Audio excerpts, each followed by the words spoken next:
ভ্রমণে যাওয়া হলো না সৈকত শহর কক্সবাজারে। পরিবার নিয়ে বেড়াতে যাওয়ার পথেই প্রাণ গেল বাবা মেয়ে সহ ৩ জনের।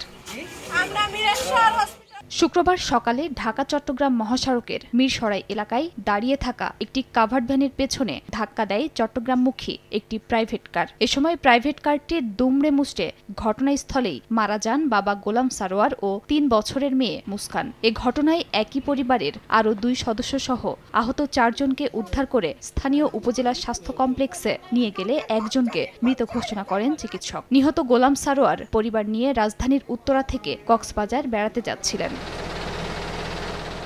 এদিকে ঢাকা আরিচা মহাসড়কের মানিকগঞ্জের বরঙ্গাইল ব্রিজের উপরে সপ্তবর্ণা পরিবহনের একটি বাস ও কাভার্ড ভ্যানের মুখোমুখি সংঘর্ষ হয়। এ সময় পেছন থেকে আরেকটি ট্রাক দুর্ঘটনা কবলিত দুটি গাড়িতেই সজোরে ধাক্কা দেয়। এতে বাস, ট্রাক ও কাভার্ড ভ্যানের চালক সহ অন্তত ২৫ জন আহত হন। দ্রুত রানিং এসে ওই আপনার ট্রাক ড্রাইভারে ডাইরেক্ট ধাক্কা দিয়ে ব্রিজের ওখানে চাপাই দিছে। পাটুরিয়া থেকে ঢাকাগামী একটা ওয়ালটন গাড়ি সংঘর্ষ, এই দুটো লাগার সাথে সাথে আরেকটি ট্রাক ওরা নিয়ন্ত্রণ হারিয়ে এসে এই দুটো গাড়িকে লাগাই দিছে। এখানে কিছু লোক আহত হয়েছে। একই দিন বরিশাল থেকে ঢাকার উদ্দেশ্যে ছেড়ে আসে গোল্ডেন লাইন পরিবহনের একটি বাস। পথে গোপালগঞ্জের মুকসুদপুর উপজেলার চরপশন নদী এলাকায় পৌঁছালে বিপরীত দিক থেকে আসা আমাদের পরিবহন বাসের সঙ্গে মুখোমুখি সংঘর্ষ হয়। এতে আহত হন অন্তত ২০ জন।